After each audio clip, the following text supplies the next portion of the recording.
Alright yan, magandang umaga, isang maulan na umaga sa inyong lahat. Meron tayong reaction, road trip news at ito tayo sa Comelec, bawal ang premature campaigning. Dito kay George Garcia ng Comelec chairman. At panoorin po natin ang mga batas tungkol sa mga tatakbong kandidato. Paalala sa barangay SK election at barangay captain na tatakbo dyan, kandidato ng 2023 at panoorin po natin.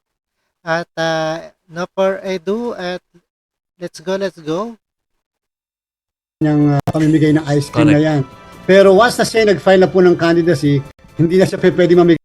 Alright. Sabi nga ni Masi, at saka ako rin, ang dami ko nakita sa social media na may mga pakampanya na ng mga pamimigay ng kung ano-ano, no? So, paano ba to? Hindi pruweba yun pag nasa social media na it's campaigning. Ganito po, pagka hindi pa nagpa-file ng candidacy, kung halimbawa ang filing pa niya sa September 2, okay lang na namimigay siya ng ice cream, wala tayong pakialam sa kanyang pamimigay ng ice cream na yan.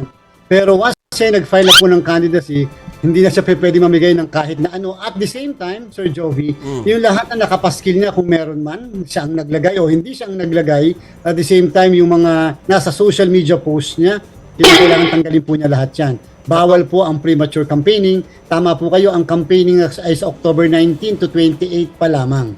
Okay, so malinaw po yun, pero ito sabi natin sa mga voters, kung ganyan po yung kandidatong lumiligaw sa inyo at iniikutan ng mga batas, widaw kayo dyan. Tama. Magkakatiwalaan mo pa ba yan? Pero, sir, so far kanina, dun po sa filing ng COC ng mga tatakbo sa barangay, meron po ba kayong nakita na nagba-violate? Like yung mga baka may umaabot dyan ng mga vote for ganyan? Mga Alam niyo po, nakakatuwa, Ma'am Maricel, kanina blockbuster po talaga kanina yung napakita sa inyo, sa palagay ko sa isang area. Yes. Pero kanina po yung naikot natin at sa buong Pilipinas, meron po tayo lahat ng mga pictures, video na natanggap mula sa iba't ibang local Comelec natin. Sa talaga pong sobra, dinagsa po ang Comelec, hindi namin inaasahan na ganyan kadami ang magpa-file ng certificates of candidacy natin. At alam niyo po, nakakatuwa at nakakagulat.